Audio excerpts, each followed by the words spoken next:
We can have roll call, please. Mr. Jeter, District 1. I do. Here. Mr. Tipton, District 2. Mr. Compton, District 3. Here.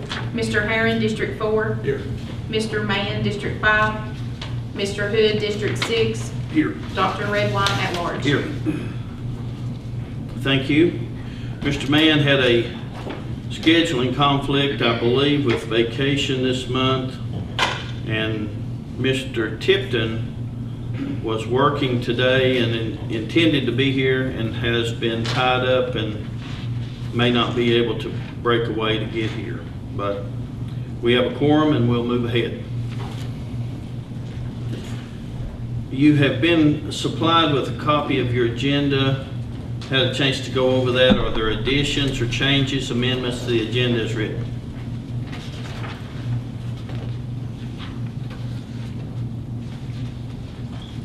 Hearing none, entertain a motion to approve the agenda. I like that motion. Mr. Compton makes a motion. To have a second? Second. Mr. Hood seconds. All in favor, signify by saying aye. Aye. Opposed? All right, the agenda will move ahead. We move to item 5,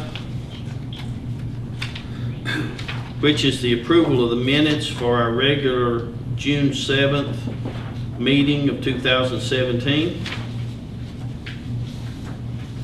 You've had a chance to review the minutes as supplied. Is there any changes or additions to the minutes?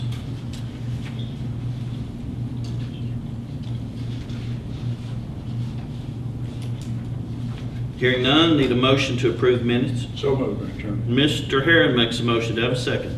I'll second. Mr. Jeter seconds. All in favor, signify by saying aye. Aye. Opposed? All right. The minutes are approved. And we move to item 6.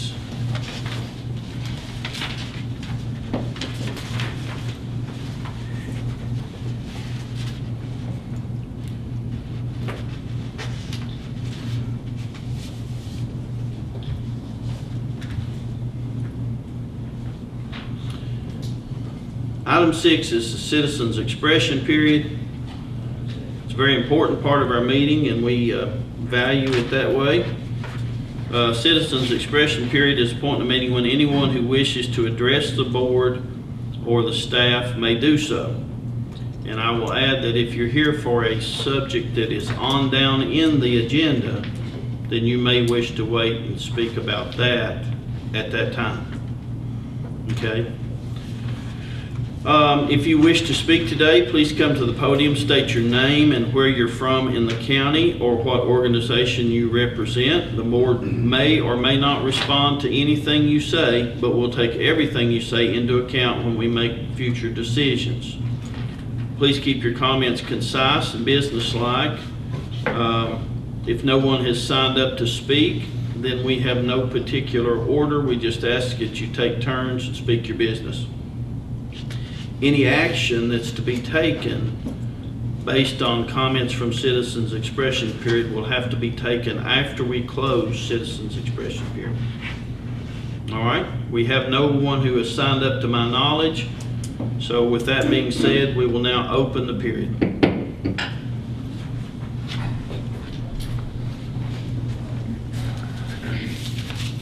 Mr. Chairman, Board, Bill Dance, Assistant County Administrator. I'm also the representative for the county for the LEPC, and I chair a committee that's the Wildfire Mitigation Committee. And we're working on a plan for wildfire mitigation in the county with DOF. But what I've got today is I got an email from the Black Diamond RC&D today that they're a little ahead of us in this procedures, and they're looking for households in the High Knob area to do fire mitigation around. They have a $100,000 grant that needs to be sent or spent or allocated by the end of the month.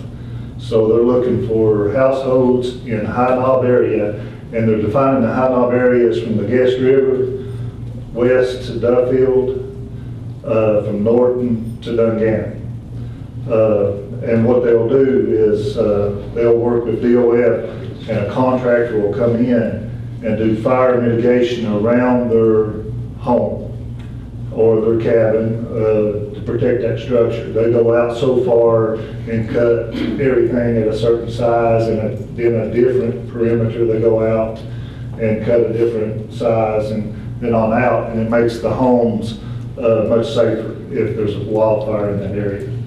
So if anyone, if you all know of anyone or want to get names and direct them to me, I can direct them to Miss Ward with the Black Diamond RC&D, or if anybody hears me on the camera, will contact me here at the county offices at 386-6521.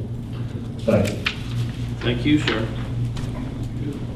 It's a great opportunity for the folks over in there who want to protect their property. We'll try to, Mr. Compton, you know folks over in there as well. We'll try to get that message to Mr. Mann and get on that as soon as possible. All right, others?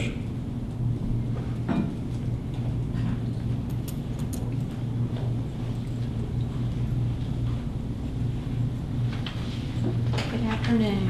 Good afternoon. I'm Mitzi Owens, Scott County Treasurer, and I would like to make a DMV report today. Today, we're at $207,564.13 on DMV stops collected since January.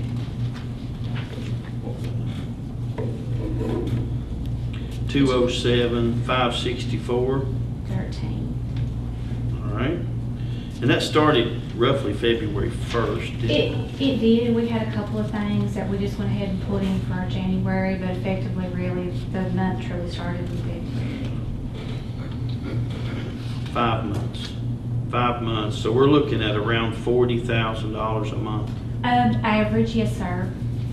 Yeah, we've had some better months than others, but they've averaged out, yeah, to be around 40,000. Well, that's fantastic, and we appreciate the work that you and the staff are doing down there, and we know that it's making a huge impact. I know that at one point we were at 600 and some thousand total for personal property.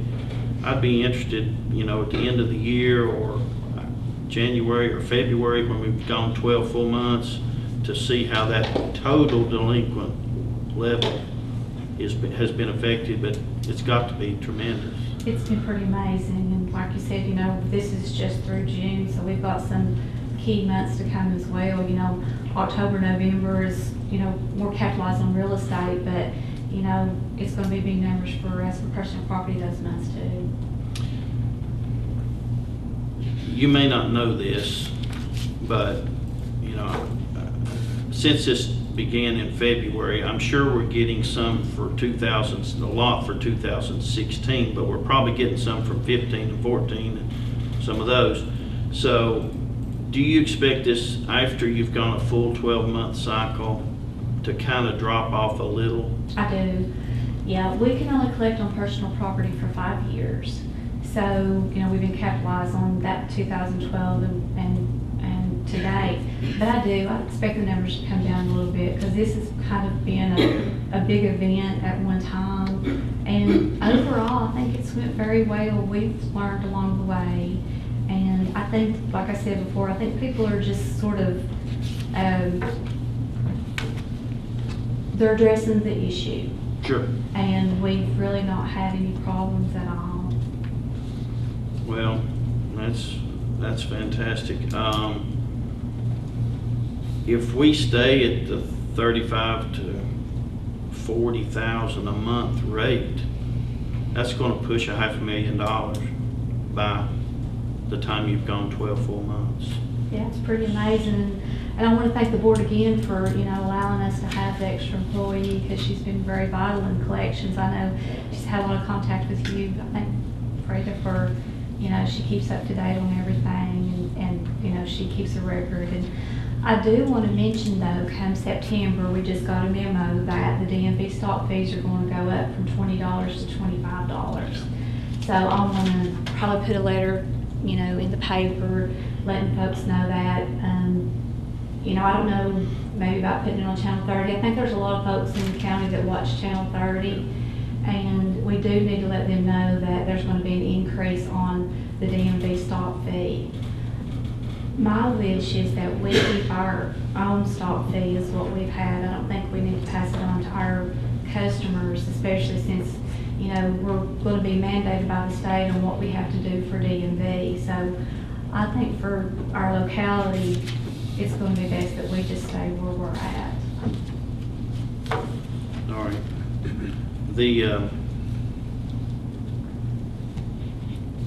The collection fees typically have been added on, and whether it's through your office or through John Rife, have been added on and paid by the person who's delinquent. Yes, sir. So this whole entire process is not costing the county anything to have it done except for the employee that we provided, Yes, sir. which was paid for in the first 10 days that this program went under. Yeah, it's been pretty overwhelming, pretty amazing. All right. Comments, questions for Ms. Owens? Good job. Thank you. Please pass it on to your staff. We appreciate the work they're doing, and we hope that will continue as much as possible. Thank you. Thank you all. Thank you.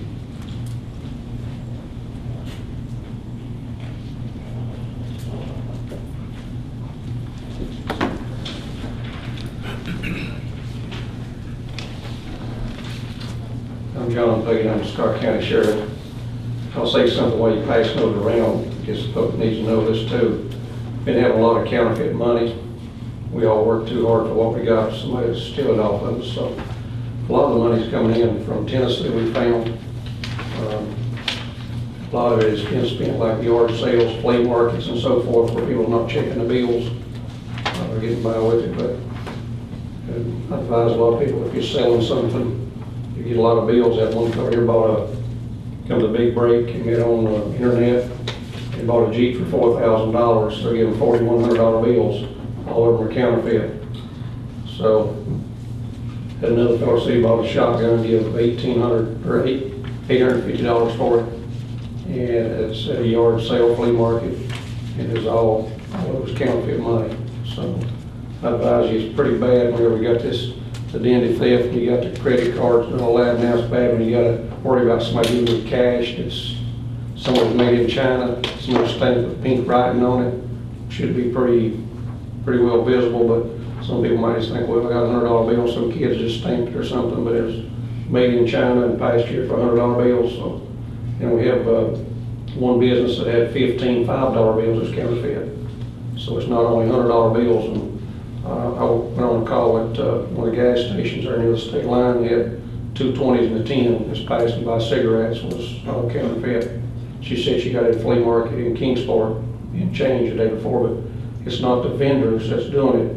It's people there that are buying is the ones giving the money. So it's not the vendors we had any problems out of, not the businesses. It's people that's got a yard sale, flea market, or anything, they're trying to pass the money on to them. And some people, one of them, the lady, she was at a store and it didn't have change for a $100 bill. So the man behind her said, I've got change. So had a wallet about that thick, probably all 20s and 10s of counterfeit. And he gave her a change for a $100 bill. That's where she got hers at. But most, I think we've made 2 charges on it so far. The way we try to do it is if I've got a counterfeit money, I try to find out, somebody needs to investigate and find out where it's coming from. So we had 2 people that said, I ain't telling you nothing where I got the money from. So we charged them for passing the $100 bills, but they knew where it come from, didn't want to say anything, so we just charged them with a minor violation of passing it. But just be aware of it. And you can get one of the counterfeit pens. We bought ours at Office Depot for the sheriff's office, and when you got the counterfeit money, it's sort of it stays a dark color, black, dark brown or something on the bill. If it's not counterfeit, it's light brown, yellow or something. It'll eventually, a lot of it will go away, but if it's real dark, it's counterfeit.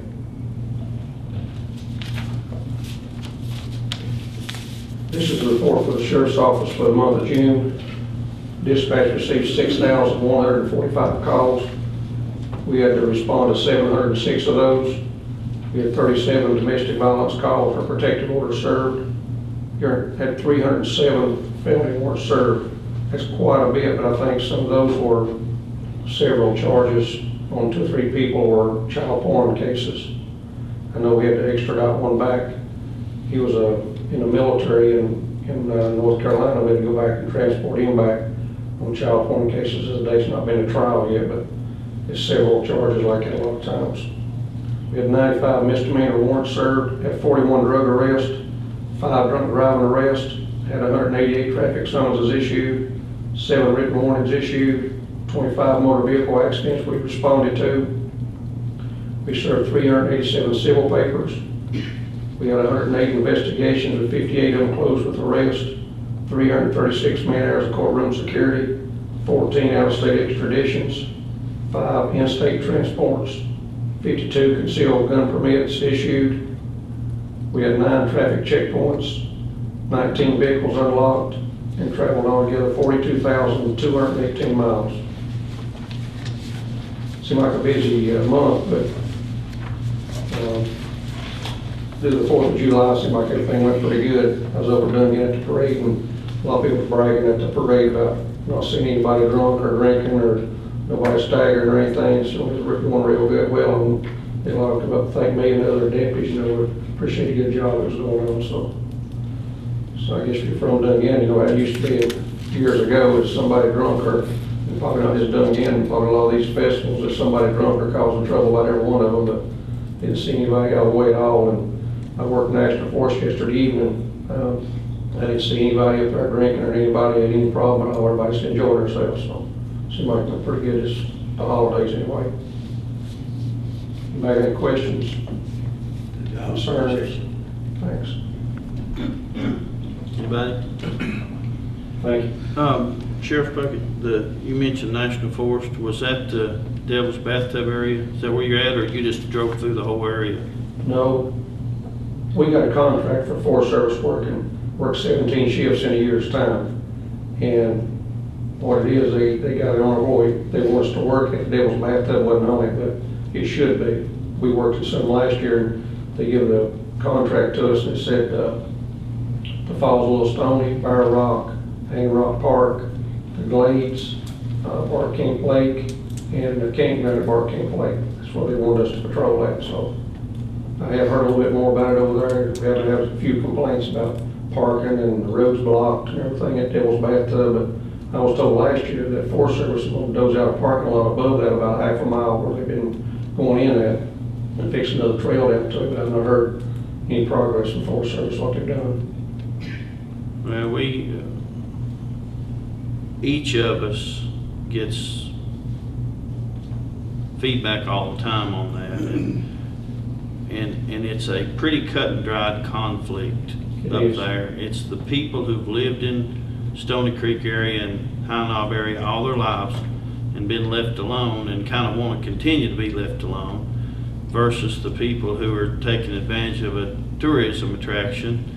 And I had a friend who was up there this weekend, and he said he bet he passed 200 people during his hike up and back. I mean, it's a tremendous amount of people coming in there now, which, I mean, for years we've tried to attract people to the county. I wish we had ways to capture their lunch and their gas and maybe a hotel, but so far a lot of that's not necessarily being done. But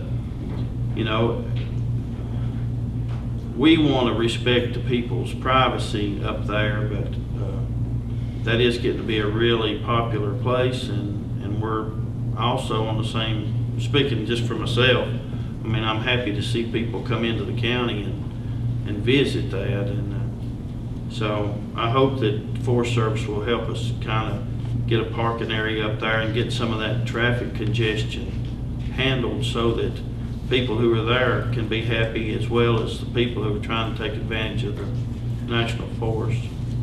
I see the problem we have too, but as far as the traffic, a lot of the troopers work traffic. We got a lot of other jobs to do with the sheriff's office, but They do need to do something to collect on the tourism. You know, we have nothing going on there as far as anything, any business. And it is a good opportunity for the county. And maybe National Forest, they charge like $3 to park, like a Barking Lake, and you got 100 cars there, and those spots gonna be $300 a day. I mean, it's some good revenue for somebody. Not being taken advantage of, just a lot of complaints we get. I wish you would fix something pretty soon to keep the complaints down. And I see both sides of it. When you get through there, it's like a lady called me last year and got on me, said, I need to come out and do my job, said the road's blocked, and I said she called a trooper down, and the trooper said it's 8 feet wide, it's not blocked. But they had a horse trailer that was 8 feet wide, and on a curve you can't get through. So I just called Whitfield and told them to send a trooper back down there, so they handled that job. But it is a problem. You can't get through a curve with some of these bigger trucks. If it's 8 feet wide, you got a little bit more room than that. I see both sides of it. Good opportunity for somebody to make some money though, as far as business. Sure. Thank you. Thank you.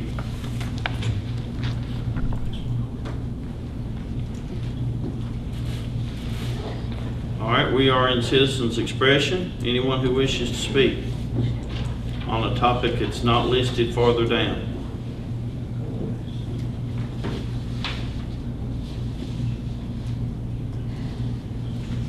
Hearing none, we will close citizens' expression period. We appreciate those reports and comments, and we'll do our best, Mr. Dingus, to try to help you with that situation. All right. We move to item 7. This item concerns a topic that's been on our agenda for several months concerning the solid waste center's hours of operation and how to deal with the problems we are seeing there. And I'll open the floor. Mr. Dingus have a presentation for that. Thank you, Mr. Chairman. We have, in looking at the issues that have come up in the last few months on the solid waste centers, we have 2 distinct issues that are happening at the same time. One is that we have a lot of complaints from the public because a lot of the sites are closed Monday morning.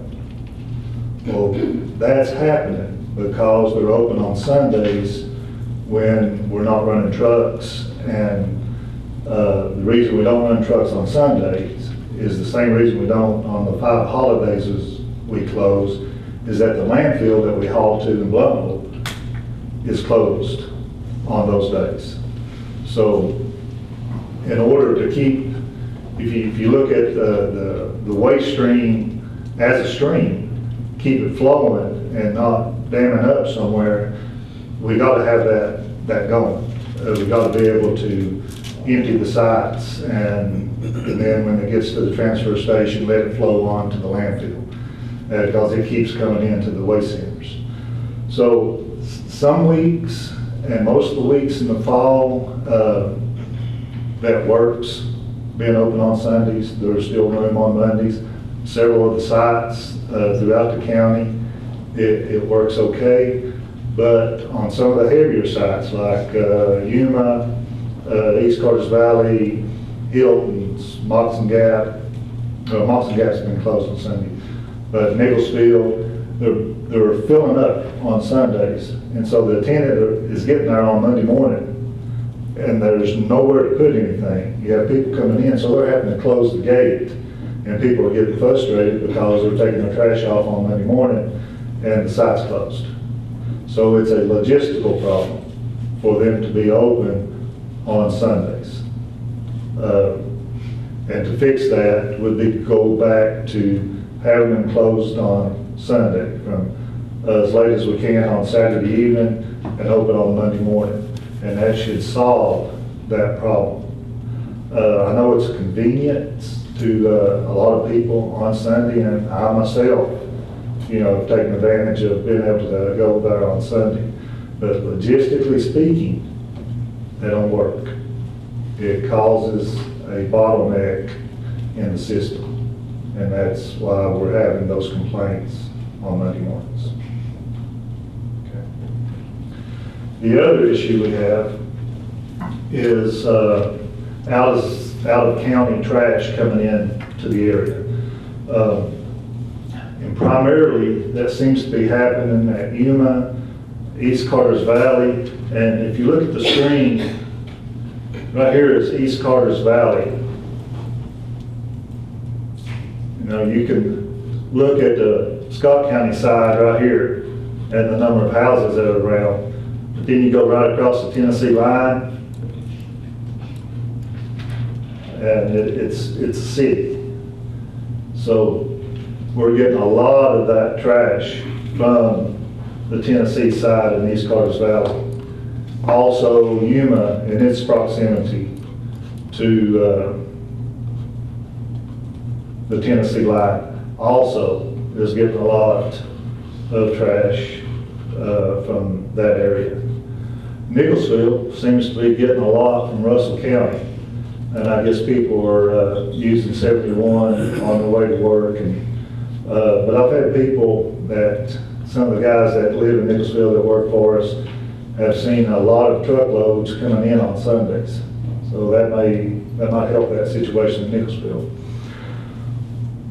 One way that we're looking at trying to mitigate is signage. I've already put up some signs on each individual dumpster at Yuma and East Carter's Valley, informing people of our ordinance number, and that it's up to a $500 fine for them to do that. Another thing that we've been looking at, and I've been working with IT on putting internet service at some of the sites that we are having problems. And the purpose of that is to be able to run an IP camera that can be viewed by the sheriff's office or by here at this office. And two, provide a Verizon booster at that waste center to give our deputies a place to go and make their phone calls, and they have hotspots in their cruisers where they can use data to do their internet stuff, file the reports and stuff, to entice the deputies, if you will. I know the sheriff has already asked the deputies to, swing by the sites. This may entice the deputy to go in there and sit and do his paperwork and make his phone calls. If any of you have listened to a scanner much at all, you've heard a deputy get a call from dispatch and say, well, I'll give them a call when I get service. And it may be, maybe if they're over in the Nicholsville, Dungannon area, they may have to go to the other side of the county to do that. This would give them a place where they could pull in and make sure they have service. And while they're there, they would be a deterrent for anybody doing anything illegally in the site. And if you look at like East Carter's Valley, if you have a deputy in there, that's good as a traffic stop. If they're in there doing their work and somebody pulls in and Tennessee tags, that's probable cause to check for a permit. And while they're checking for that, they may find that there's other issues that may be illegal in that vehicle. So I talked with Chief Deputy Benton about this, and he likes the idea. Says it would be advantageous to the deputies if we had those waypoints out in the area. Matt Bryant, our IT manager, got me some numbers, and it's looking like a site would be $79 a month. Looking at our budget, a lot of the sites, we still have the porta-johns, and a lot of the sites that I think we can do without. I've talked to some of the attendants, and they said, I live a mile from home. When they go in, they don't have to stay there, so they could leave. But some of the sites, we may still have to have that, but we could offset that cost by looking at some of the things that we're paying for and put that into this project. So, I'd probably look at 2 or 3 maybe 4 sites to start with, and then see how it works and go into that further and see how advantageous it is to the deputies. And, you know, we may put one at Dungannon and some places that they don't have cell service, and kind of try to fix 2 problems there with one set of monies. Any questions?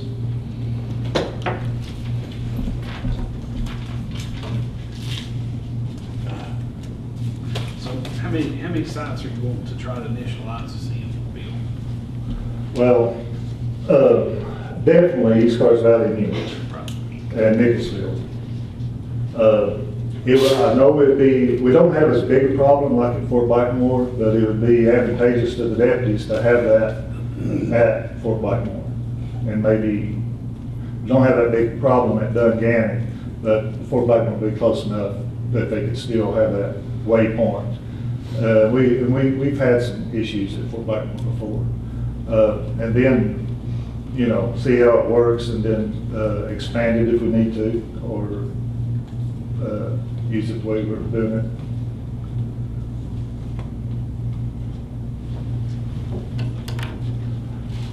Just to let you know of a couple of more issues, I think the attendant at Yuma lives about a mile away.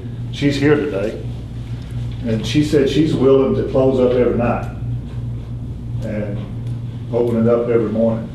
Now, the reason I kind of went away from that idea is because of the demand on the attendants to do that every day. But she told me she was willing to do that. So you can, if you want to ask her about, you know, that situation. The only thing I would hesitate on that is that, I hope she's with us for a long while, but we may change personnel there at some point, and the next person, you know, might not be able to do that. We might be able to find anybody that would be willing to do it. So.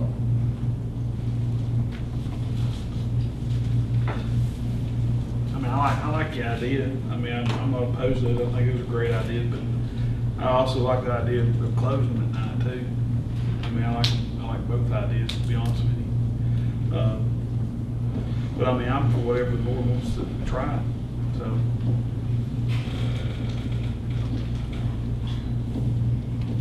I'm also in favor of your ideas.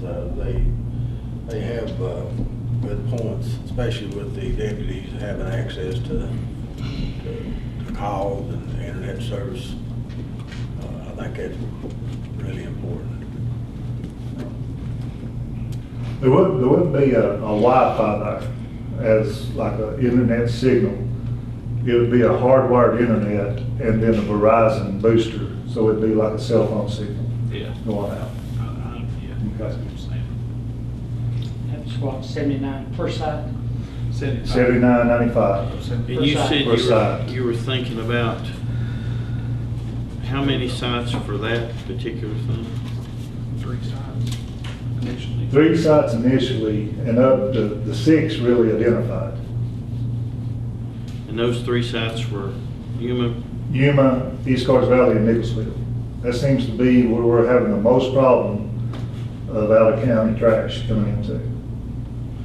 Well, while we're doing that, what's the cell service like for your deputies, or service like for your deputies in the Dungannon area, or Fort Blackmore?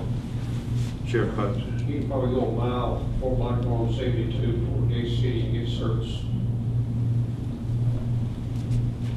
But if he leaves there and goes back up toward Dungannon, he ain't got, No he service. ain't got nothing, has he? Till he gets to where, Dungannon, or on top of the ridge there above my place. Yeah, Dungannon.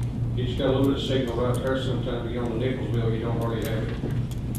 Not in Nicholsville, about 2 weeks ago, dumped my trash, I'll take it to the ball games, and man, they're dumping in, just remodeled the house, but 2 befores and trash and plywood, everything else in there, so I didn't have a ticket book, so I called the deputy, I barely did have a signal, I was afraid he could hear me. He come up to me and a ticket in Nicholsville.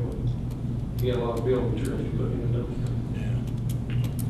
Yeah. You could Didn't hardly hear Nick speak on the phone. He was tried 3-4 times. I know there's just a spot or two over where you can pick up anything at all. Yeah. Seems like you have to be set a certain way and get your arm out the window a certain way to get that.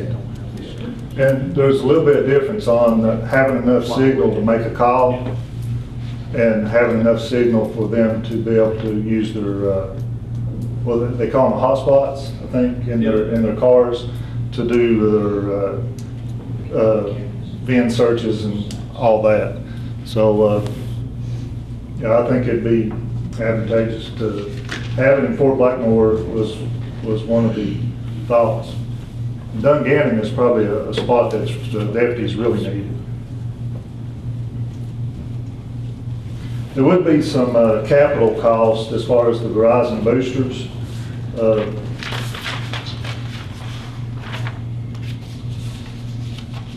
And they're $250, so we'll have the initial cost, but it wouldn't be reoccurring.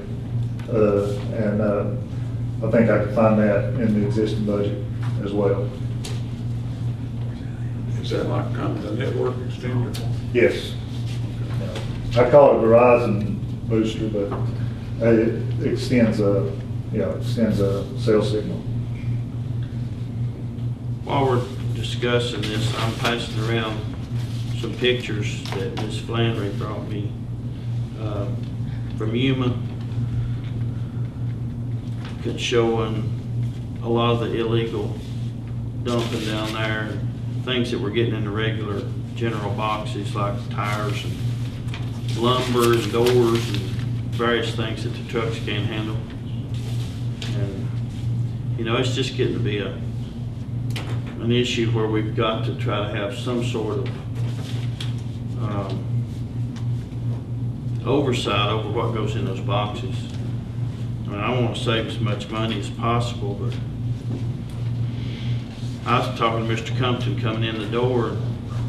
I told him, I said, I was here, and so was Mr. Hare and Mr. Hood, when we got these boxes off the side of the road, and the trash was falling out into the highway, and there was everything in them, and we built these sites and spent a lot of money, and with lack of an attendant or oversight, we're going back toward that, and you know, I don't want to go back to that point where, you know, you've got propane tanks and tires in those dumpsters. So we need to, the other thing I'd like to reiterate to the people of the county is that this is an ongoing process.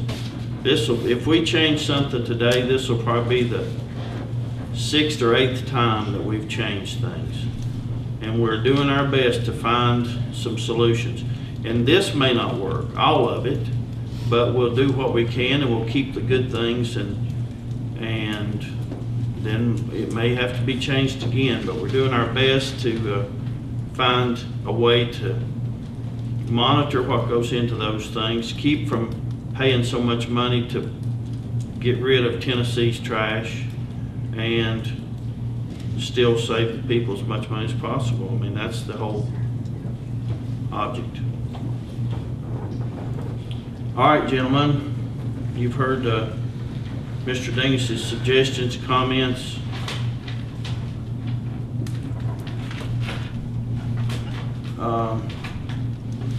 I'll open the floor for opinions or discussion.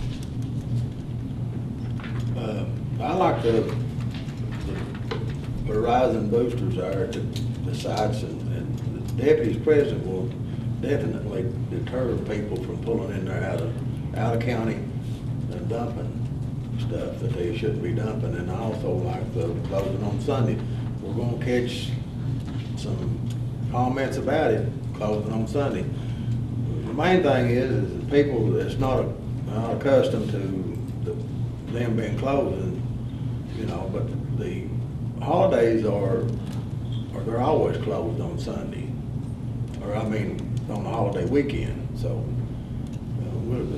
people just have to get used to it. And like you say, the process of getting rid of the county trash and not paying for somebody else's out of state and out of other counties. What does it cost us, $28 a ton? It's just over $30 a ton. $30 a This ton. budget year because of the increase on the composite index. $30 a ton to get rid of and I don't know how many tons we can gather in a month's time, but I'm sure it's quite a bit that we have to pay to get rid of. Year to date, Mr. Compton, we're at about 9 million pounds up till May. So it's, and one thing I want to clarify, last meeting, I gave you a number comparing May of this year to May of last year. I think a lot of you took it as year-to-date, up to May. That was a comparison of May of last year to May of this year. So that increase. It was 40 sometimes, 47 tons or something? Yeah, yes, sir. Increase. Increase. That was May. This May, for some reason, was off the chart. When you look at my statistics and stuff, it was a $34,000 a month, Right at 35. $35,000 a month. We usually have a $29,000 a month on paying the tipping fees at the landfill. So I don't know what was going on last May. When you look at year-to-date, we're up about 10% on what we're getting from the centers. And then when you look at the other contributors to our waste, like Gate City, the commercial haulers, the general commercial, and the residential that brings it to the transfer station, Gate City, for example, is up 5%. So you can probably look at 5% of that is just normal economic activity. If people buy more, they're throwing away more. So we're showing there's about 9% or 5% that is probably contributed to out-of-state trash. Have you talked to Yuma, have you talked to Carter's Valley, Nicholasville about closing every day? I haven't talked to East Coast Valley about closing every day. I talked to them about removing their porta-johns.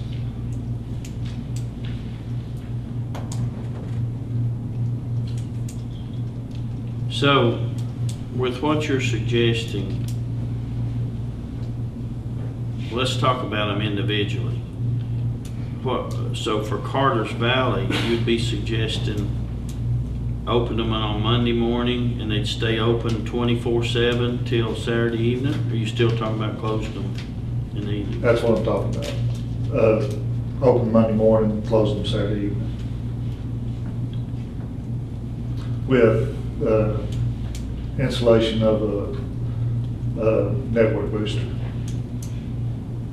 which cell service at that site is pretty low. And to entice that deputy to give him a working spot to be, and hopefully do some law enforcement while he's there. You're also talking about a camera being up. Camera, yes, sir. Camera, an IP camera that will also work off the internet for that location. So if you put up cameras and you get the tag number, can you use that to do anything? If we get the tag number when they come in, and then we have, the camera set up is actually 2 cameras. One would be focused on the gate to get the tag number coming in, and then if you can identify that they're doing something illegally, yeah, you can have a case. And we've done that before with cameras on, usually it's not people using the green dumpsters, but people that was stealing metal. We prosecuted a handful of people that was stealing metal by using cameras. It's a harder case to, just because they pull in there with Tennessee tags, they're not really breaking the law. We do have signs that say there's no trespassing unless you're throwing away your trash. So you could possibly get them convicted of trespassing if they're just in there to turn around. But then you have people who have Tennessee tags that own property in the county that have a permit. So to filter through every car that comes in that site that's just throwing away their trash would be difficult unless we just do it at random, pull through and pull out a tag and see if they have a permit. And then we're talking about a class 4 misdemeanor.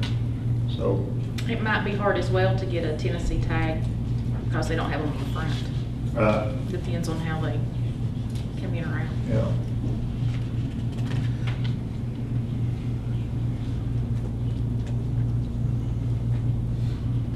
All right. Let me ask y'all something, especially Mr. Jeter. Do you want to deal with Yuma differently than the others? If the tenant is willing to open and close? Or do you want to group it with the rest of them and leave it open all week?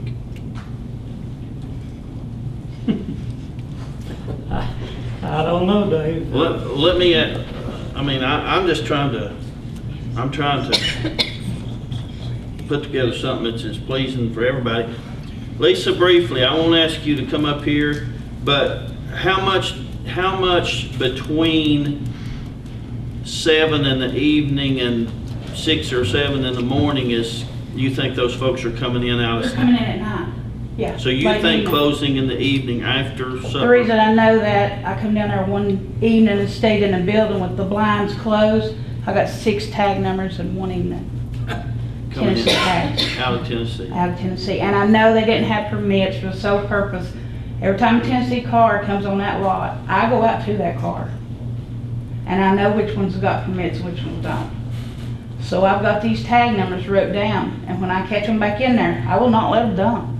I'll put them out of there. Yeah. If they ain't got the permit, they're out of there.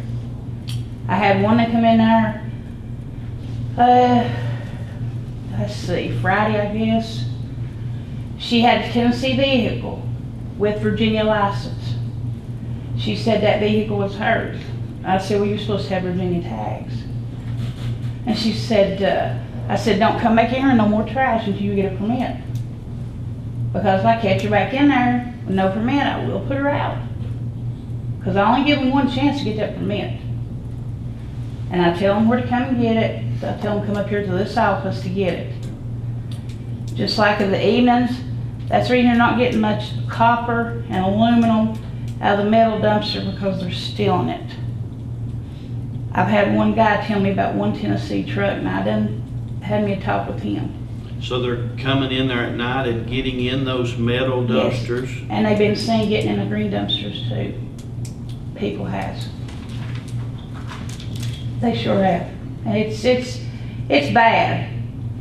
But now I will go out on them. But you feel if you could wave your wand, you would say, open them in the mornings early, and you'd stay there a little while. And Yeah. Because I don't live that far from the, the dumpster And site. then you come back in the evenings And I and shut stay a little while and shut them. Right. And they'd be closed till the next morning when you open. Till 7 o'clock the next morning. I don't care one bit to do it. Because I don't live, far from the site as far as that. Okay. But that illegal dumping, it is coming. I had one guy come there and told me that his neighbor told him he could bring his trash over there. I said, no, you can't. I put him out there. I don't know what they think. I don't know what they expect. I don't see our point of paying to send the trash back to Tennessee. It's coming out of Tennessee. Yeah. And there is quite a bit coming in there. There is quite a bit of trash. And your contractors are coming in there too. What, does Tennessee not have what process do they have? They've got one way down towards Carter's Valley. They've got a dump site down How do they there. run out? Do you know the process of what they do? They close theirs at 9, or what do they do?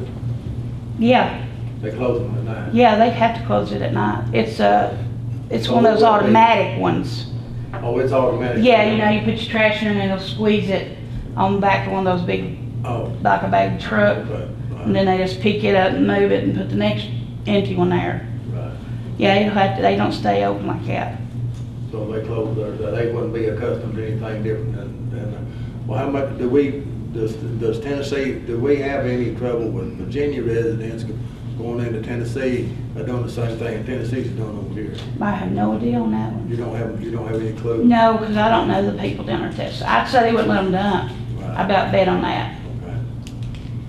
But the Tennessee here, that comes in here, they just act like they're supposed to come here and do that.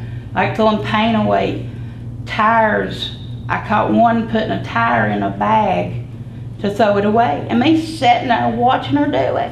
What does it cost them for a permit fee? Nothing, permits All or they have to do nothing. is drive up here, fill out an application, tell you what they own property in Scott County. They have to prove that they own property in Scott County. That's all they need to do, prove I pay taxes, paying taxes in Scott County, I want a permit to dump my trash in Scott County, that's all. We have a circumstance where they maybe, may have had parents that passed away and they're cleaning up something. And at that time, we would give them a permit for a month or, you know, it would expire. Still yet, it don't cost me anything. No. Okay. And then I got people going to Virginia, that's got Virginia tagged, going to Tennessee and bringing Tennessee trash over here. Do they charge people to do that? Do they go over to Tennessee, people will go over there and like collect other people's trash and bring it to Virginia and dump it and charge them to pick it up like? She gets paid to do that. She gets paid. She's hauling it from two trailer courts. But one's in Virginia, the other one's in Tennessee. She let it slip down there one day. She gets paid to haul it. The reason she told me that Is she a got, resident in Virginia? she's a resident of Virginia. She goes to Tennessee and picks up. Goes to Bloomingdale, picks it up. And she gets paid to do this. She charges the customers to go around and pick their trash up, bring it to Virginia and dump it. Mhm. She gets paid to do it. This free enterprise thing, something, isn't It's it? getting good, I tell you. It's getting real good. But I mean, it gets bad. I mean, if you work at one of these sites one day, you would see. I've been cussed over trash and everything. I'm sure. I've been so mad I just had to turn around and walk back to the building. Because it was either that or say something. Well, everybody knows what kind of problem it is. I mean, and the money part of it is what we just went through a budget process. We had a deficit. We took it out of our general fund. But that, with the money that we could probably save closing the sites on Sunday might be enough to try to save what little bit of money we were in the deficit over, you know? And I if that lady guarantee wanted you, to charge, I said if that lady wanted to go to Bloomingdale and pick up trash and take it to Tennessee and dump it, I mean, that'd be fine. I mean, I don't. And she brings it to Virginia. Sure does. And these are trailer courts. Do we have anything that lady could buy a permit from the county and say, well, I'm gonna have this service, and I'm gonna go out there and collect this trash, and I'd like to bring it to, how would they like to take it to Midway and dump it over there? Or could she take it down here and dump it at one of these sites? We do have a permit for commercial haulers that would come in to Scott County and pick up trash. Like you see the waste management go to the stores. We do have a permit. It's $100 permit. And also, no, it's an annual permit. There's so if you had someone who wanted to do residential pickup and charge the people and then take it to the transfer station and dump it, we have a permit for that. We have nothing that would allow you to bring trash in from Tennessee or adjacent locality that would do that.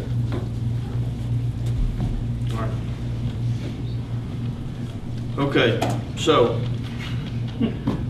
with that being said, Mr. Cheater, You're gonna make my phone ring off the hook. no, I'm not, I'm not.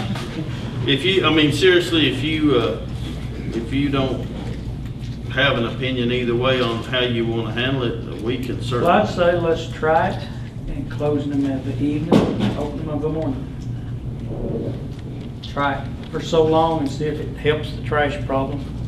Is there any way you keep up with the trash down there at that particular site, Bill? I can't keep up with the trash, but I can keep up with what the guys dump as far as boxes. They count the dumpsters, because they go to several sites when they go weigh in. But I do have them, I've had them do this for 2 or 3 years now. As they pick up green dumpsters, they write down how many they pick up at a particular site. So we could tell you how those numbers compare at Yuma. I guess we could try that and see if it helps. All right, And I guess that would be still closing them on Saturday and leaving them closed till correct. Till Monday till morning. Monday morning. Yes, sir. I'm not Try it for so long. I'm not gonna put Mr. Jeter out on a limb by himself. I agree with him, and I'm with him, and I also represent Yuma, and I'll go with him on that. But, you know, I just think, I mean, everybody in the world who's watching this sees the problem we're dealing with. We've got illegal trash and illegal people coming in here just dumping filling these dumpsters full, and it's costing us $30 a ton to haul it off. So that's black and white. And we've got to find a way to get a handle on who dumps what in those boxes, and that's a good choice. And I understand what Mr. Jeter's saying, and I'm with him. If it doesn't work and the numbers don't show it's helping and the people are constantly complaining because they're closed, you know, we'll do what they want. As long as they don't care to pay extra fees because we're having to haul off half of Tennessee's trash. All right, well, let's talk about it in general. All right, in general, we're saying close them all on Saturday evening, all of them. How many is there? 17, 18? There's 14. Is there? I thought we bought 16 sites or something. Okay, close them all Saturday evening, open them up Monday morning. Is that what we're saying? Is most of the attendance there on Saturday Yes, sir. at each? Yeah, most of the time, they're working on Saturday Okay, I thought if you're at going some point. to close the time, some have to come out on Saturday. It's not working. Normally, that's going to create a problem. All right, You think it sounds good to you, Lisa? Okay. all right, let's, give me a time. Open and close. Close Saturdays at when? Well, I think it ought to be still until 6 o'clock. That's my opinion. Yeah, 6 or 7? Yeah, I don't think closing at 4:30 or something. I think that's too early for people. All right, Yeah, I agree. we'll go with 7 o'clock. And open, when do they normally open in the morning? 7 o'clock. 7 in the morning, all right. But that would already be open on Saturday, from the Yes. day before, so they wouldn't have to come in, they could come in later and leave at, say, 8 o'clock. Monday morning would be the only time they'd have to come in at 7. Right. All right, But they could still get off in time that evening because they're not closing them on Monday. Unless it's a holiday or something.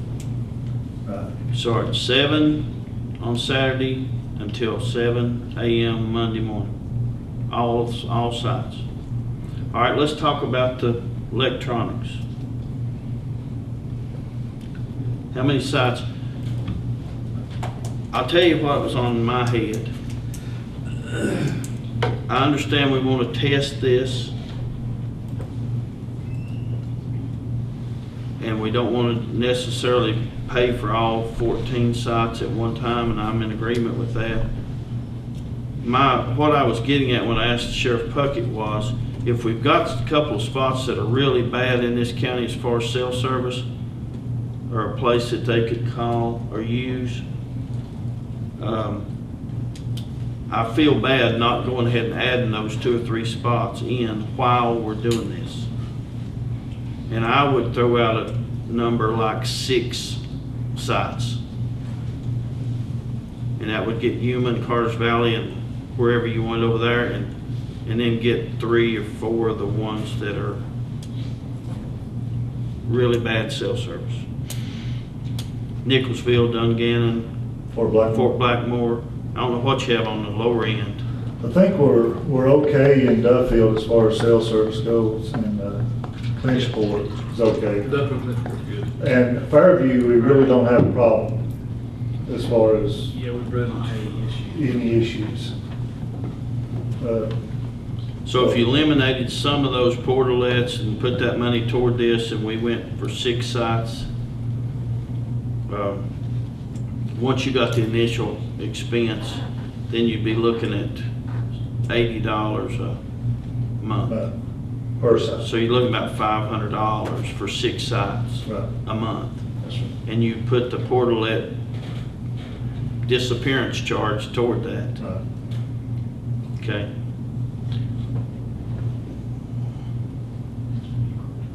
See, now listen, that was only, the 6 sites was purely only my opinion. I don't have to have that. I'll open it, I want to hear what you guys, if you guys care. No, I think it's a good idea, because when you get over to Dungannon and Fort Blackmore, I mean, you're not getting any service, and you get very limited service in Nicholsville as well. Now, when you get down to Ryco, you don't get that good of service, but now Duffield Clinchport has service. It won't take people 2 days to figure out they can whip in those dumpster sites and use a cell phone. Right. We do have the signs that say no trespassing unless you're there to unload your household waste. Or use the cell service. Or your cell service. So if a deputy pulls in there and someone's just sitting there, they'd have to yield right away or be trespassing. Well, if they need some trash to throw away, they can just run Tennessee and get some. All right. So does that cover the main topics? I will say this, I just think, when you close on Sundays, there's gonna be some hated people.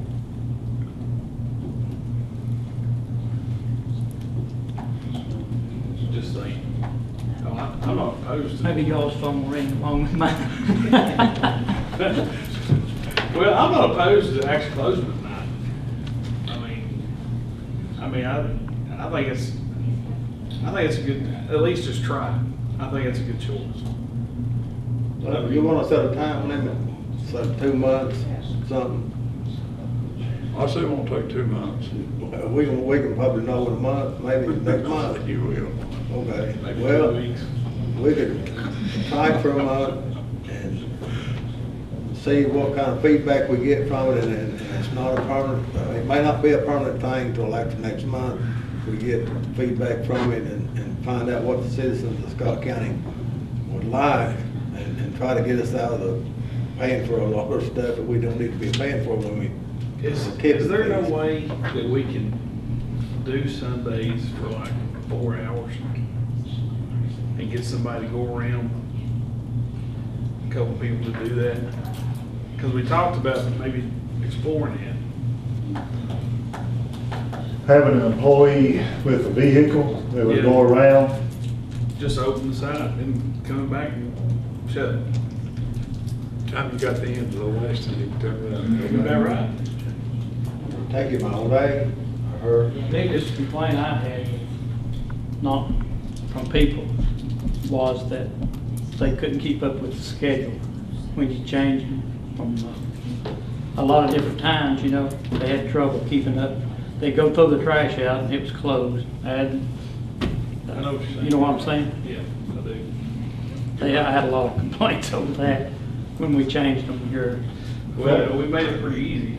I mean, we was leaving them open. Yeah. 24/7. Now the only issue with that, Mr. Hood, would be that every site would be open at a different time. Yeah, And it'd be- closing at a different Yeah, it'd be time. hard to do them. Lisa, is they cell service at Yuma? Yeah, my cell phone comes in. I got Verizon.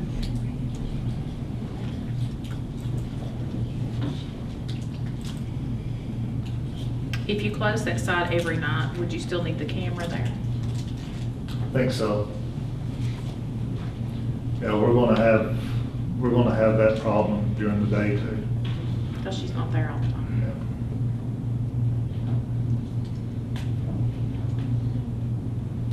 Yeah. And another thing that we talked about early on is going with Yuma and East Carter's Valley, is going back to having them manned all the time and having 2 attendants at each one of them. And you can't do that with 1 attendant. You just have too many hours, but with 2 attendants. And the cost of an attendant, It was around $10,000. $10,000 a year. So you're looking at $20,000 to put 2 extra people in Yuma and East Carter's Valley and working the schedule out. Still closing on Sundays. Because we always closed on Sundays up until a couple of years ago. Even when we were fully staffed and we're manning all of them with 2 people, we were still closing on Sundays. And Sundays is, you get back to that logistic issue of we're not picking the trash up that day. And 6 of them we pick up every day. 6 of them we go to on Saturdays, sometimes Duncan.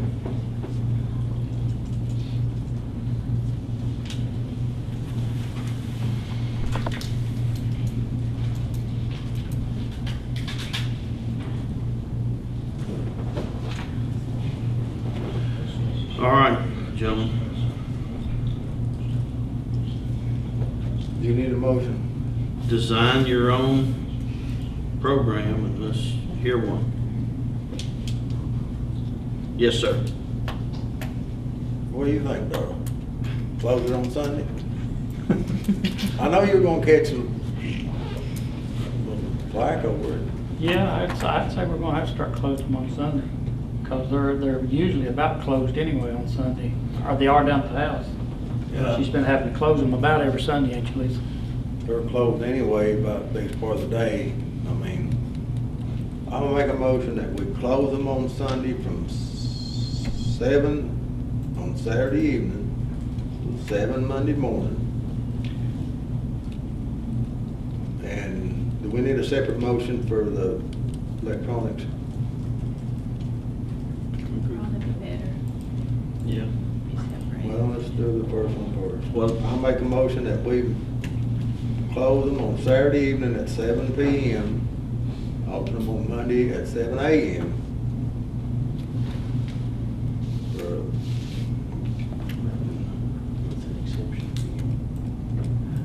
Just saying you're doing all of them Oh, for this one. for this motion. Okay, for this motion, we can do that, and then if we want to deal with Yuma separately, we can come back and amend it. Okay. So you want to do the electronics first with this one? No, just leave electronics. With the exemption of Yuma? You do it separate? No, just leave it in. All right, I make a motion that we close them at 7 o'clock in the evening on Saturday, 7 o'clock p.m. till Sunday morning, 7 a.m., open up at 7 a.m. Monday morning. All right, do I have a second? I'll second. Mr. Jeter seconds. All in favor, signify by saying aye. Aye. Opposed? I 2? think they need to be open later on Saturday. Well, how long you want? 7, then 7 p.m.? How about 7 to 7? 8 of the night, because people get their trash in there. If they're gonna close them on Sunday. But that, y'all go ahead, that's just my feeling. No, 8's fine, if you want to change it, just put it at 8 o'clock. Let's do that. Amend your motion to 8. I will amend that motion for the fourth time. I will amend that motion from 8 p.m. Saturday evening to 7 a.m. Monday morning For all sides. for all sides. All right, do I have a second? I'll amend my second. All right. All in favor, signify by saying aye. Aye. All right, well, now we got 4. Opposed? You're good?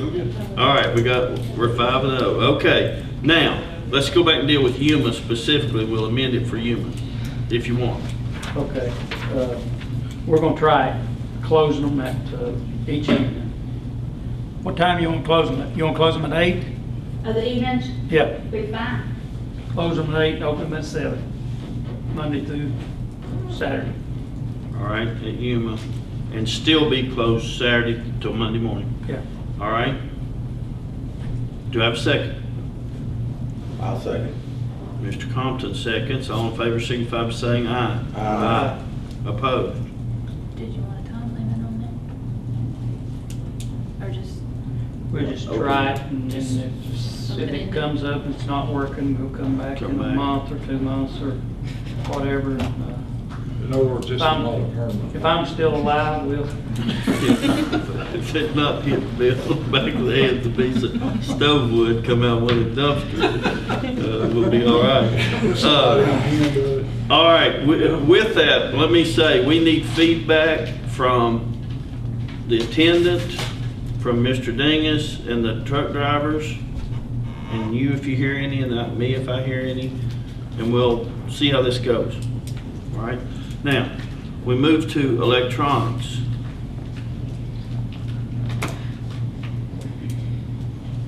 Open the floor for any kind of motion.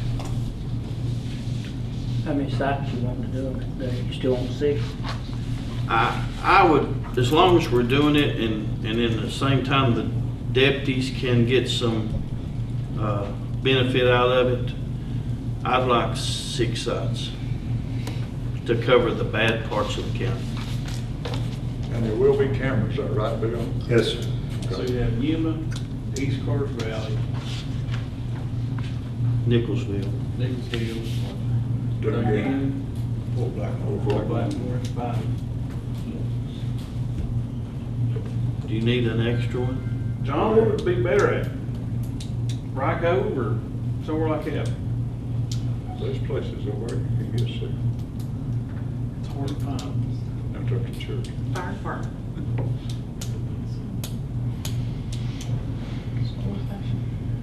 Well, whatever. Mr. Puckett, would 5 do it, or do you need 6, you think? I mean, to cover those bad areas. If we do Yuma, Carter's Valley, Nicholsville, Dungan, and Fort Blackmore, do you need a 6th one? I don't know of any problems other than that. All right. The schools have boosters, don't they? At the schools? Yeah, she said the fire department does. The fire department in Rock Cove has a booster. You can like park in their parking lot. I think the schools have them too. All right, 5 would be fine. Let's start at 5. Open the floor. I make a motion that we place a service contract with Verizon. No, it will be with Scott County Telephone Scott Co-op County providing internet. Okay, And we'll buy the booster okay, and install the cameras too. okay. At the Yuma, East Carter Valley, Dungan, Fort Blackmore, and Nicholsville sites. I'll second that motion. All right, Mr. Hood makes a motion, and Mr. Compton seconds. All in favor, signify by saying aye. Aye. Opposed? All right, sir. See how that goes. Thank you, Bill, sorry about that.